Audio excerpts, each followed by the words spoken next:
ఎప్పుడైతే కలుగుతుందో అప్పుడు పాపపుణ్యాలు అనేటువంటివి ఇది చేస్తే పాపం వస్తుంది, ఇది చేస్తే పుణ్యం వస్తుంది అనేటువంటిది అక్కడ అంటుకుంటుంది.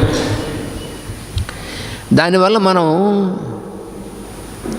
క్రమంగా మన మనస్సు ఏమవుతుందంటే ఎప్పుడైతే పాపపుణ్యాలు అనేటువంటి వాటి మీద ఎక్కువగా అంటుకోవడం మొదలు పెడుతుందో అప్పుడు ప్రతి పని కూడా చేద్దాం, ఆ పని చేయాల్సి వచ్చినప్పుడల్లా మనకి పాపం వస్తుందా పుణ్యం వస్తుందా, లాభం వస్తుందా నష్టం వస్తుందా అన్నట్టుగానే లాభ నష్టాలు పాపపుణ్యాలు ఇవన్నీ కూడా మనస్సుకు అంటుకుంటూ ఉంటాయి.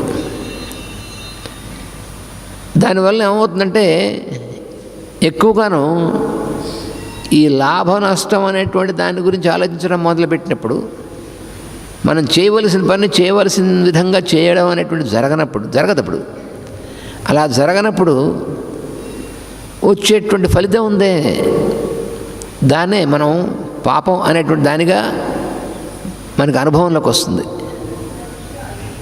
So when we take up some work by being attached mentally to the result of the work, what happens then? Our mind gets habituated to estimate the result of the action favorable or unfavorable. So we try to select our work basing on the experience of favorable or unfavorable for us, and this makes us attached to the result, and our action is infringed, our action is influenced by this, and then we get into the experience of sin or piety of the work. So when we try to select something which we feel favorable by estimating the result,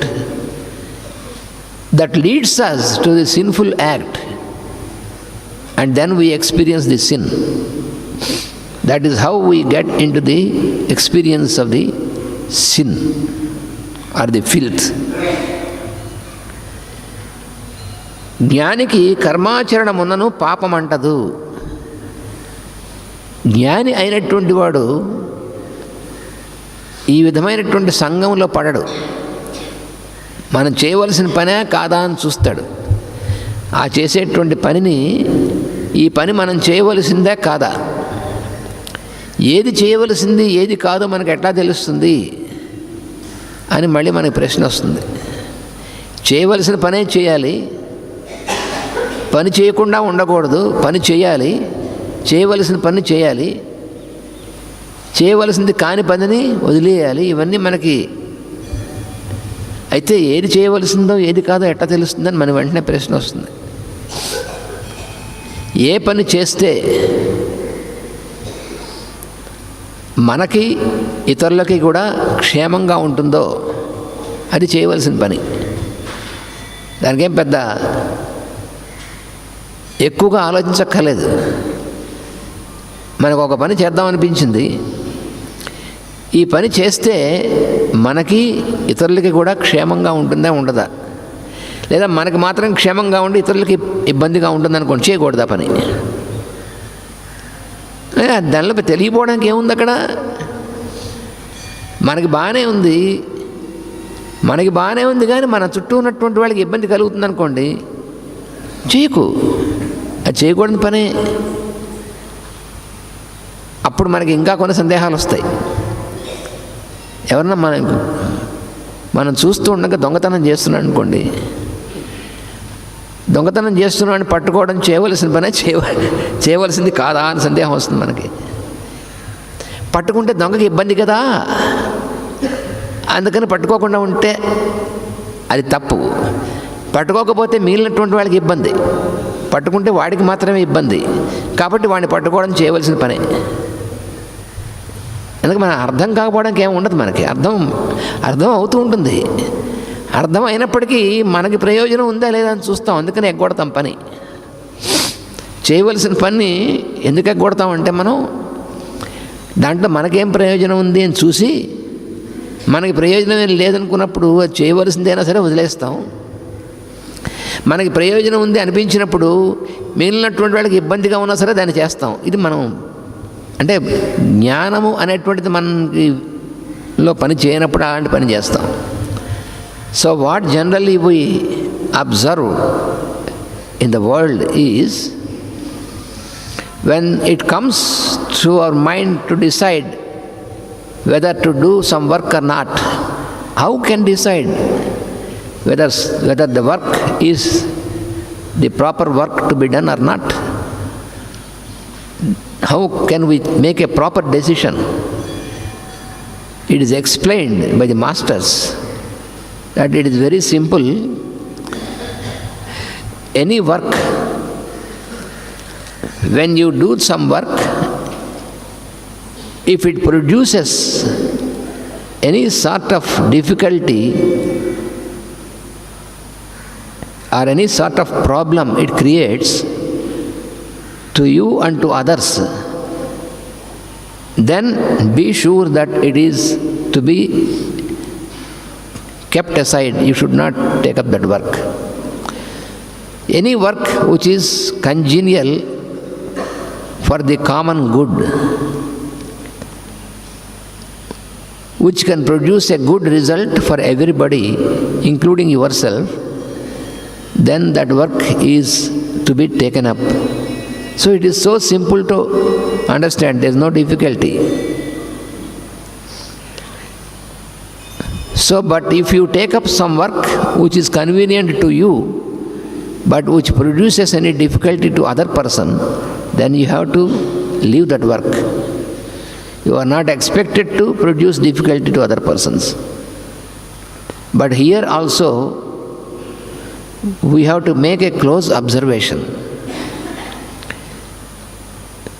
Whether it is something which produces difficulty to any one individual or to the society.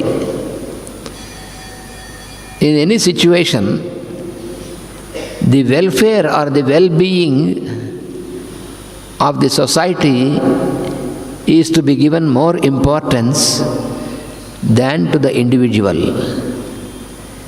In this manner, we have to decide whether some particular work is to be taken up or not by us. మనం ఏదైనా సరే ఒక పని చేయవలసిందా కాదా అనేటువంటిది ఈ విధంగానే మనం దాన్ని నిర్ణయించుకోవచ్చు. మనం దానికి ఏమి ఇబ్బంది ఏమి ఉండదు. చేయవలసిన పని మాత్రమే చేయాలి. చేయదలిచిన పని మాత్రం,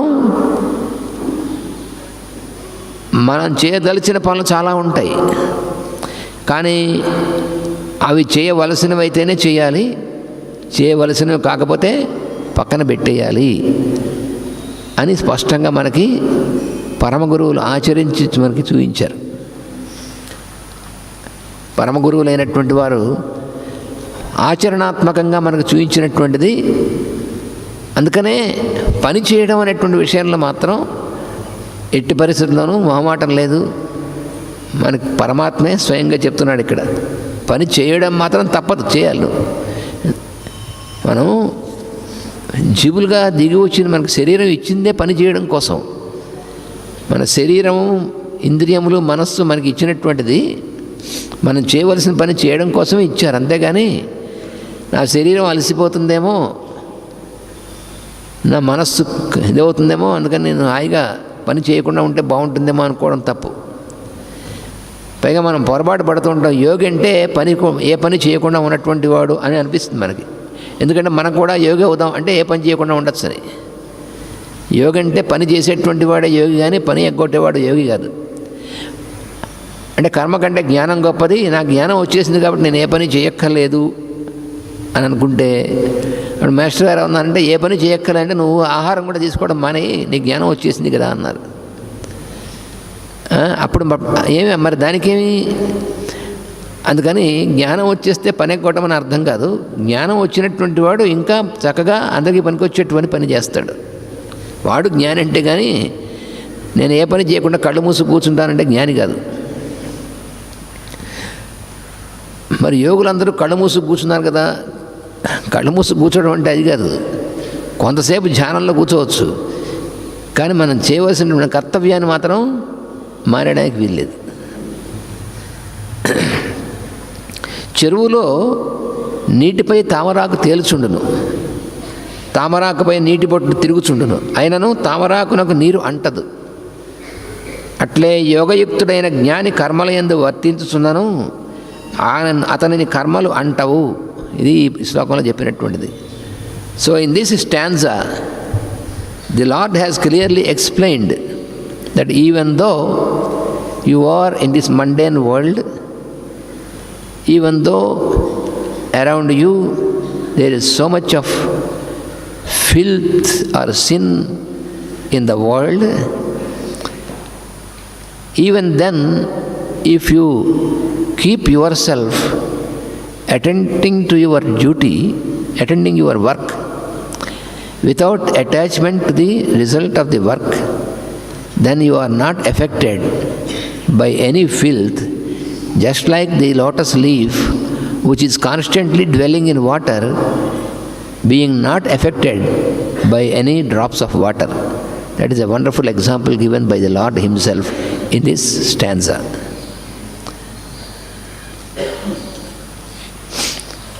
ఇప్పుడు తర్వాత 11వ శ్లోకంలో ఏం చెప్తున్నాడో చూద్దాం.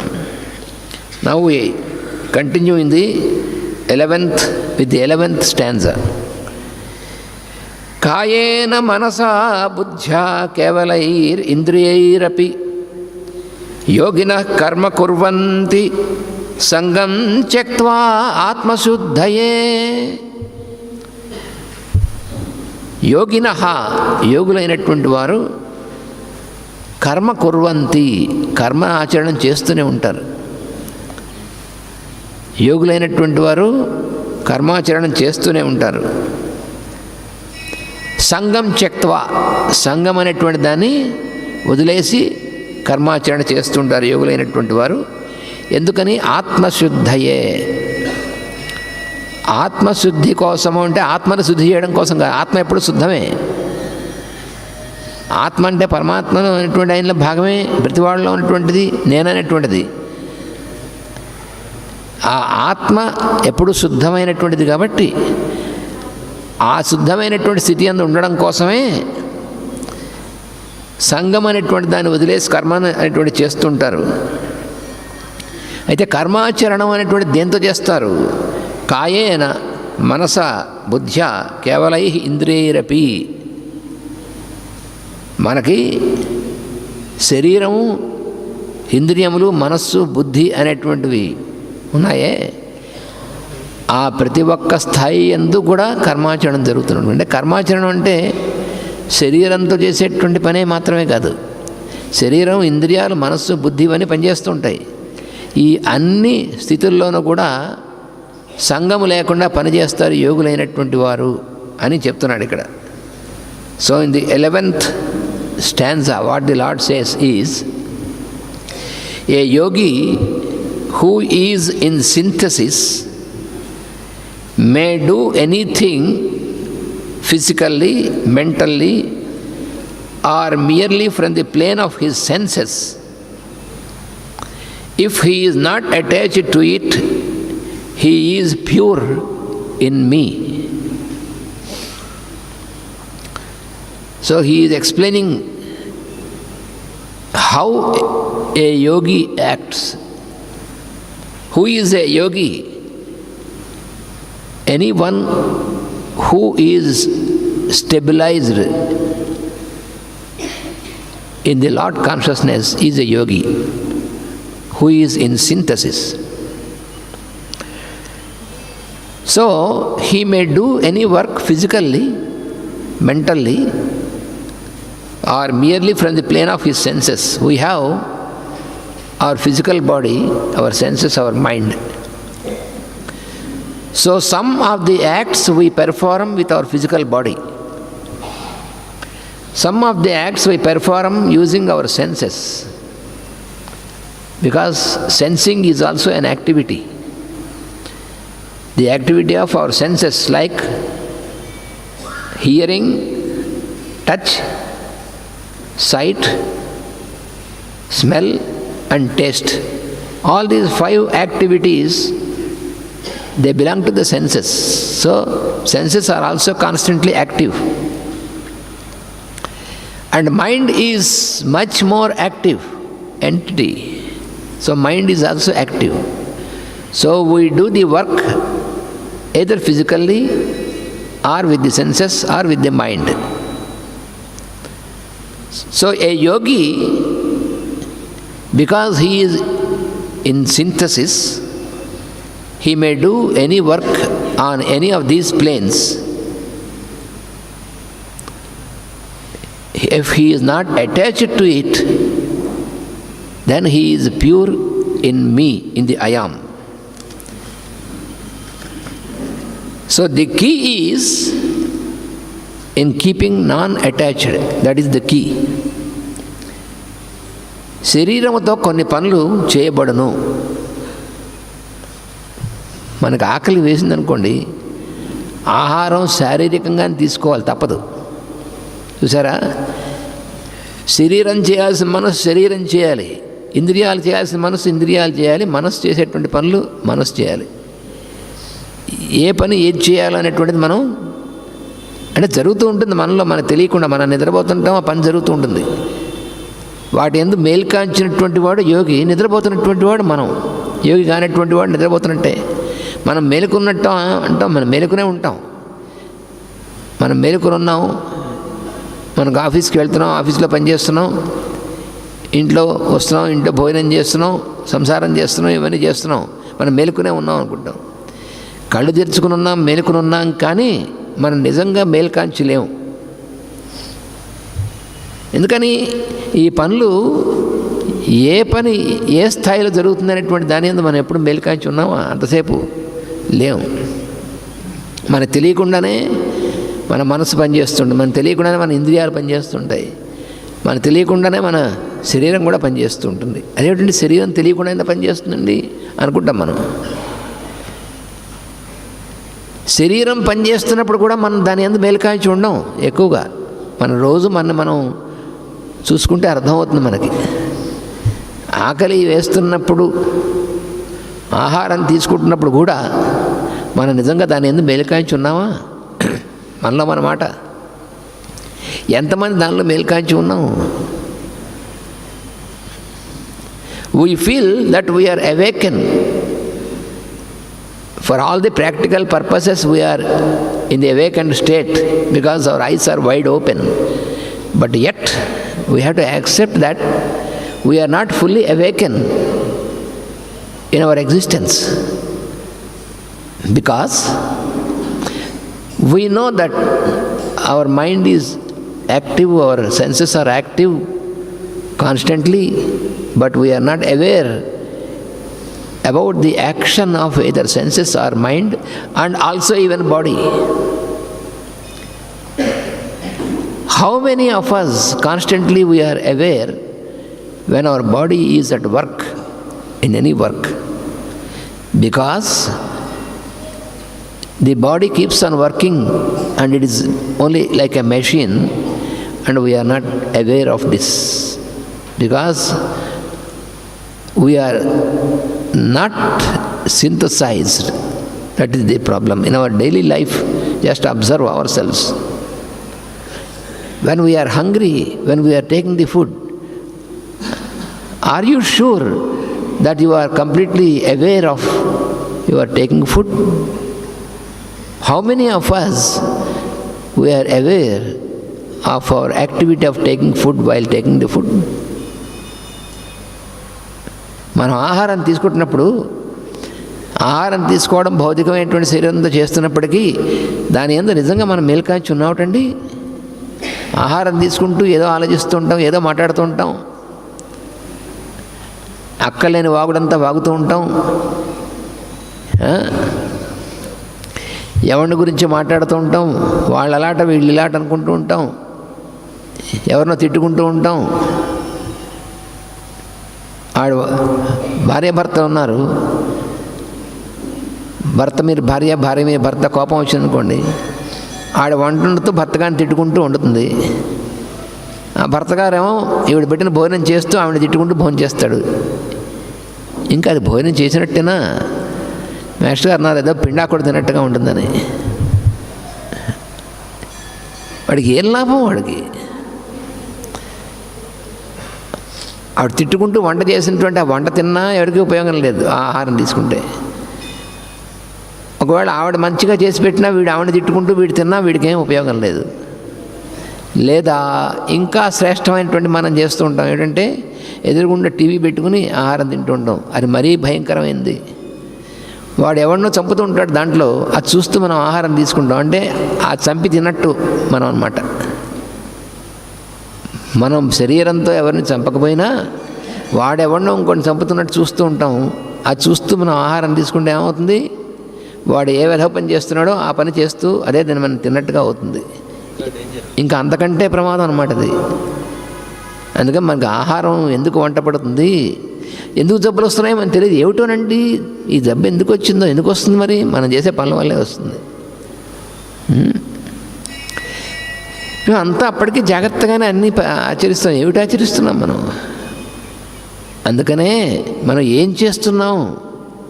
మన శరీరం అంతా పని చేస్తున్నాం. ఈ పని ఆ చేసేటువంటి పని అంతా మనకు నిజంగా శ్రద్ధ ఉందా? ఆహారం తీసుకోవడంలో కానీ, పానీయం తీసుకోవడంలో కానీ, మన శరీరంతో చేసేటువంటి ప్రతి పనిలో కానీ, అలాగే ఇంద్రియములు పనిచేస్తూ ఉంటాయి. మన మంచి సువాసన, మనకు మంచి పువ్వు ఉంది, వాసన చూస్తుంటాం. అబ్బాయి ఎంత బాగుంది పువ్వు, సువాసన, పరిమళం ఎంత బాగుంది, దీని రంగులు ఇవన్నీ చూస్తూ ఉంటాం. ఆ చూస్తున్నప్పుడు దాంట్లో ఏమిటి చూస్తాం? ఈ బాగుండడం అనేటువంటిది ఆ అంతర్యామి యొక్క వైభవం అని చూసి దాని యందు మనం మేల్కాంచి ఉన్నామో లేము. కళ్ళతో చూస్తూ ఉంటాం కానీ దానిలో ఉన్నటువంటి చూడలేము. అలాగే మనస్సు, అది కూడా అంతే. అందువల్ల శరీరం, ఇంద్రియాలు, మనస్సు వాటిని పనిచేసేప్పుడు ఆ పని ఎందు మనం మేల్కాంచలేము. కళ్ళు తెరిచినప్పుడు మాత్రం మనం మేలుకున్నటువంటి వాళ్ళని, నిద్రపోతున్న వాళ్ళ కింద లెక్క మనం.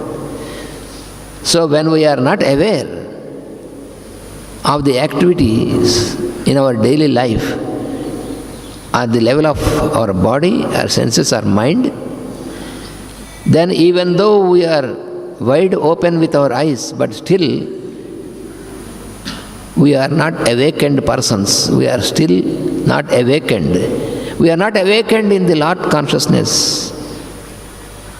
Then we are not in a yogic state.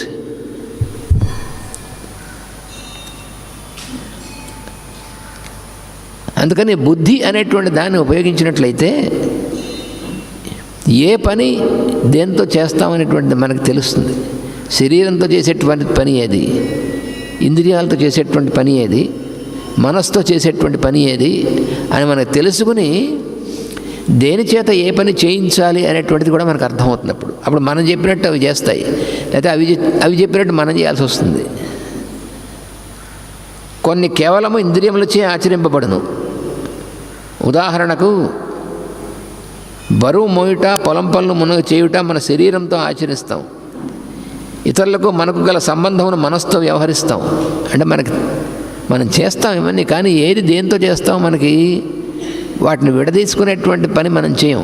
శరీరంతో చేసే పనికి, మనసుతో చేసే పనికి మనం విడదీసుకోవాలి. అప్పుడు మనకి ఏమవుతుందంటే శరీరంతో చేయవలసిన పని అప్పుడు శరీరంతో చేస్తాం, మనసుతో చేయాల్సిన పని అప్పుడు శరీరంతో మనసుతో చేస్తాం. కానీ ఎక్కువగా మనం ఏం చేస్తామంటే శరీరంతో చేయవలసిన పని చేసేటప్పుడు కూడా మనసుతోనే ఎక్కువ చేస్తాం. అందుకని మనకు రోగం వస్తుంది. మనం ఒక చోట నుంచి ఒకటి చోట ప్రయాణం చేయాలనుకోండి, ప్రయాణం శరీరంతో చేయాలి. శరీరం కదా ప్రయాణం చేస్తుంది. మనం గురు పూజలకు రావాలి. మనం ఎక్కడ ఢిల్లీ నుంచో లేకపోతే వాళ్ళు వేరే దేశం నుంచి వచ్చారు, రావాలంటే శరీరంతో కదా వచ్చేది. మనసుతో అయితే అక్కడ కర్లక్కలే. మనం అక్కడే కూర్చుని గురు పూజలు ఇప్పుడు మనసుతో చేసి ప్రత్యక్షంగా చూడొచ్చు కూడా. ఇప్పుడు మన ఇక్కడ రాలేనటువంటి వాళ్ళు వేరే దేశాల్లో ఉన్నటువంటి వాళ్ళు ప్రత్యక్షంగా చూస్తున్నారు ఇక్కడ జరుగుతున్నటువంటి కార్యక్రమాన్ని. ఇప్పుడు అది కూడా ఏర్పాటు చేశారు కదా, అలా అక్కడ కూర్చొని చూడొచ్చు. లేదా మనసుతో ధ్యానం చేసి ఇప్పుడు ప్రవచనం అవుతూ ఉంటుంది, జరుగుతుంది, మనసుతో కూడా మనం అక్కడ ఉండొచ్చు. అది వేరే సంగతి. కానీ శరీరంతో మనం రావాలనుకున్నాం అనుకోండి, రావాలనుకున్నప్పుడు దానికి తగినటువంటి ఏర్పాటు చేసుకుని ఆ సమయం వచ్చిన తర్వాత శరీరంతో మన రైలు ఎక్కడం, విమానం ఎక్కడం ఏదో చేస్తాం, మనం వస్తాం. అదే కానీ దానికంటే ముందు నుంచి మనసుతో వెళుతూ ఉంటాం. అక్కడ ఉంది ఇబ్బంది అంతా. శరీరంతో వెళ్ళేటువంటి దానికంటే మనసుతో చేసేటువంటిది ఎక్కువ ప్రెషర్ అన్నమాట. ఒత్తిడి ఎక్కువ అవుతుంది. అప్పుడు నేను వెళ్ళాలి, గురు పూజలకు వెళ్ళాలి అని వెళ్ళాలని కూడా మంచిదే. కానీ వెళ్ళాల్సిన రోజున మనం అన్నీ సిద్ధం చేసుకుని బయలుదేరి వెళ్ళడం అనేటువంటి చేయడం శరీరంతో చేయాలి. కానీ ముందు నుంచి కూడా నిద్రపోకుండా నేను వెళ్ళాలి, నాకు ప్రయాణం ఉంది, నేను వెళ్ళాలి అనుకుంటున్నాను అనుకోండి, అంటే వాడు ఏమవుతుందంటే మనసుతో వెళుతూ ఉంటాడు మాటిమాటికి. ఈ మనసుతో వెళ్ళేటువంటి దానివల్ల చికాకు ఎక్కువ అవుతుంది. So what is happening in our daily life, in our experience is even the physical work what we have to do, there we involve our mind too much. For example, when you made a journey from Ukraine or Russia, from here to India to attend the Guru Pujas, what we have to do, you make a reservation of the ticket and then keep on doing your work, because you can travel physically only at that particular time, particular day. But all the other days, if you keep thinking of your travel, that is no more useful. It is not practical also. You made your reservation for the travel on a particular day. You made the reservation and then you keep that and keep on doing your work. That is the practicality. But every day you keep thinking of your journey. Mentally you are doing the work where it is not useful. Then you get tired. By the time you have to make physical journey, already you are tired because so much of mental activity you are doing, which is not required. So that is how you have to make a discrimination. మనం ఏదైనా ఒక పని చేయాలంటే దాని గురించి మానసికంగా ఆలోచిస్తే ఏం ఉపయోగం ఉంది? మనం దాన్ని రిజర్వేషన్ చేయించుకున్నాం, పెట్టుకున్నాం, అయిపోయింది, వెళ్ళాల్సిన రోజు వెళతాం. ఈ లోపల దాని గురించి రోజు ఆలోచిస్తున్నాం అనుకోండి, దానివల్ల ఏమిటి ఉపయోగం?